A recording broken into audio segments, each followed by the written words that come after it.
Last episode, I called it a question I hear a version of all the time, and one that doesn't have a simple yes or no answer. Here it is. My vendor keeps letting me down.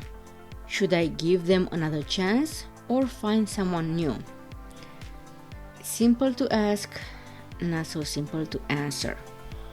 And the reason it's not simple is that you have to look at two things that are very hard to separate: the practical side of running a business and the human side of being in a relationship. But today I'm going to try to separate them. By the end of the episode, you'll have a clear framework for making this call based on a diagnostic that tells you if the relationship is fixable or it's time to move on. It won't matter how frustrated you are in the moment, or if guilt or loyalty are clouding your judgment. Welcome to the Green Ledger, tips for a sustainable small business. I am Anka, founder of 3P Impact Consulting.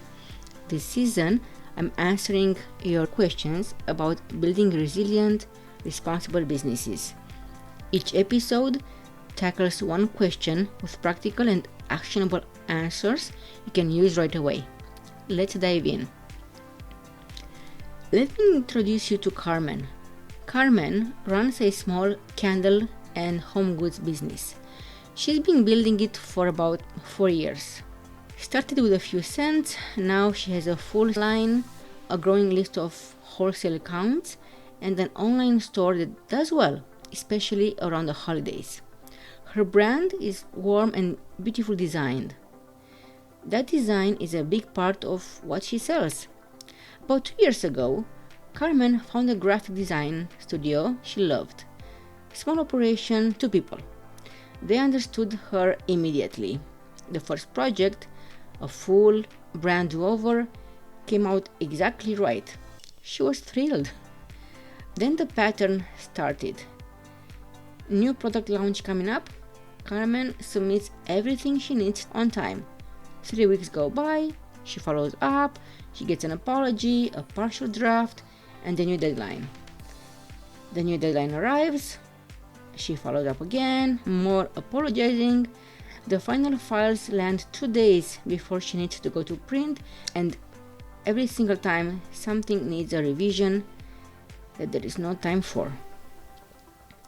She's missed her ideal launch window twice. She's gone to print with good enough when she wanted great. She has started her marketing campaigns late because the materials weren't ready.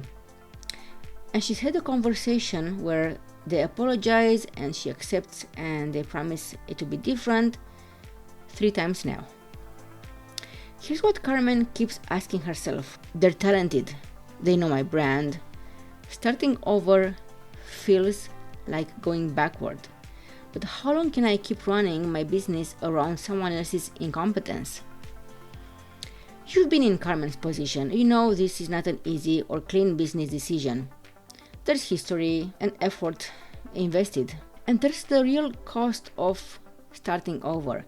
Finding someone new, getting them up to speed, the risk that the next person doesn't understand your brand the way this one does. And also, most of us were raised to give people chances, to not give up easily, to be loyal. Those are not bad values, but they keep you in a business relationship that is costing you. Missed windows, in compromised quality, in stress you've gotten so used to that you stop noticing it. So we're not here to talk about cutting people off without a good reason. We're here to figure out how to determine if there is a good reason. Okay, so this diagnostic. Answer the following 3 questions. Question 1. Is this a pattern or an incident? Everyone has a bad stretch. A family emergency, a health issue, overloaded month. If your vendor let you down once or twice under unusual circumstances, then that's an incident. Painful, potentially costly, but not necessarily a signal about the relationship itself. But if you find yourself saying, this always happens, if you've had the same conversation more than twice, if the missed deadline has become the default, then that's a pattern. And patterns don't fix themselves. They need structural change. For common situation, this is a pattern. 3 incidents, same problem every time. Now, question 2. Is this a will problem or a skill problem? This is an important distinction because they have different solutions. A skill problem means the vendor doesn't deliver what you need. Maybe the scope has grown beyond what they can handle. Maybe they're simply not the right fit for where your business is now, even if they were right when you started. A will problem means the capability is there, but the follow-through isn't. This could be prioritization. You're not their most important client and they're not protecting your timelines. It could be that they've overcommitted and spread themselves too thin. It could be how they manage their own workflow. For Carmen's case, it was a will problem. Why did I say that the distinction is important? Because a skill problem is harder to fix. You can't coach capability into someone. A will problem, at least, has the possibility of a structural solution. Clearer agreements, better accountability, different expectations. And question 3, do they understand the impact on your business? Some vendors who miss deadlines have no idea what ripple effect caused on your side. They think a late design file is an inconvenience. In Carmen's case, did she tell them that? Specifically with the business consequences laid out? If the answer is no, the conversation needs to happen before any decision is made.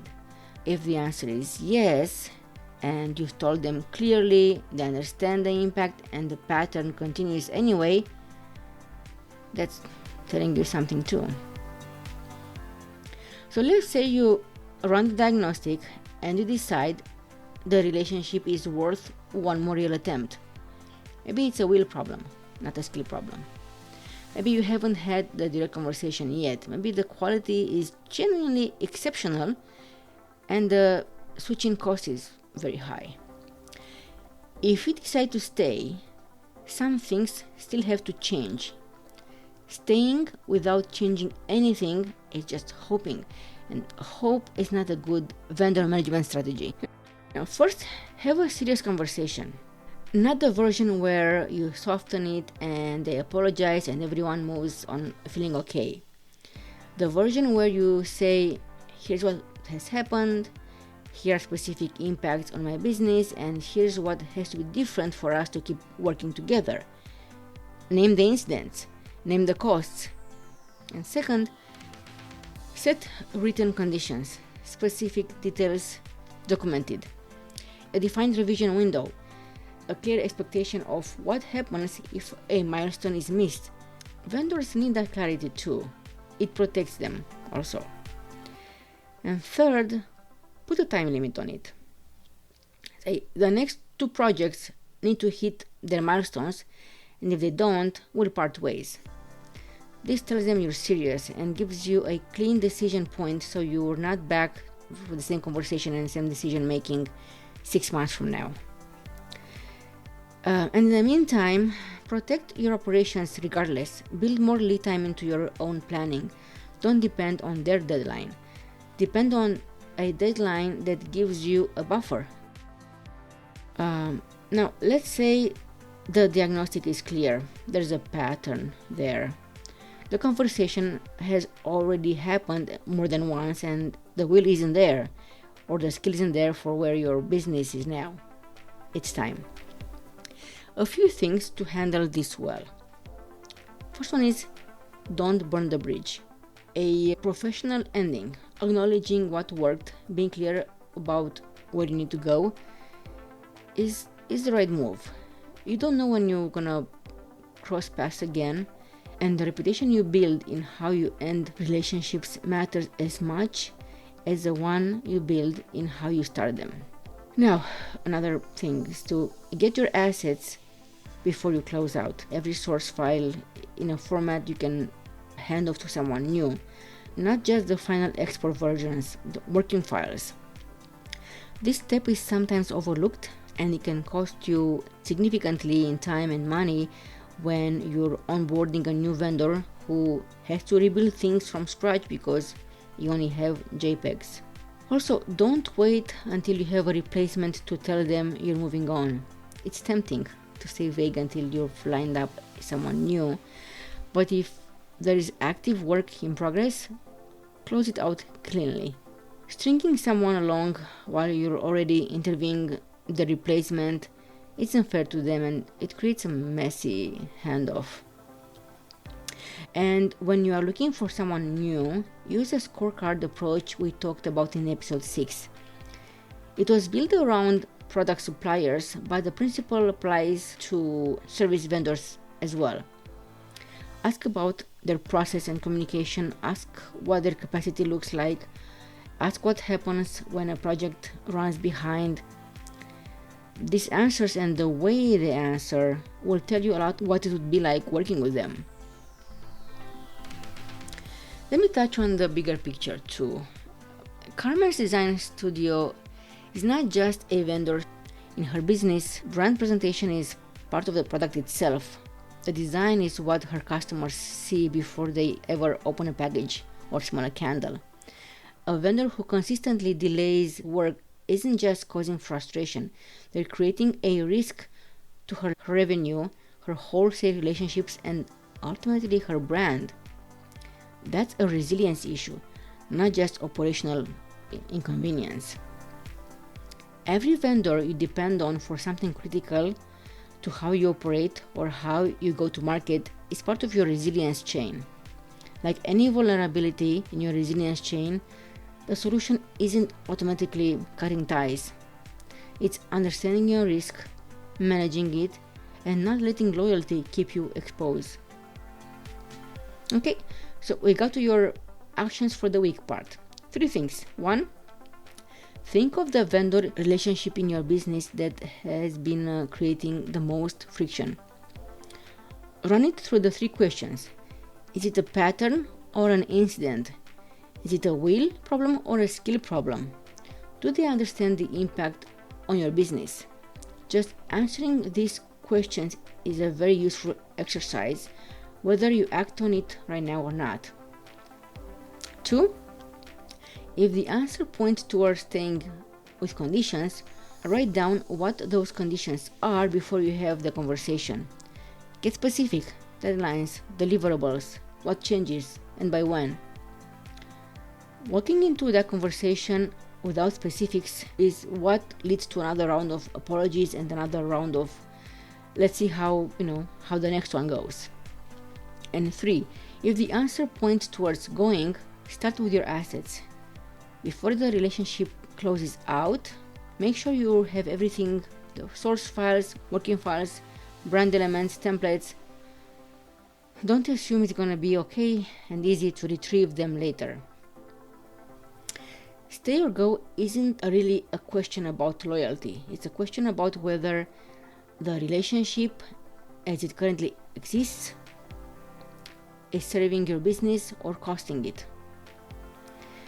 The diagnostic doesn't make the decision for you, but it gives you a way to make it clearly based on what's true about the situation and not how frustrated you are in the moment and how much guilt you feel about leaving.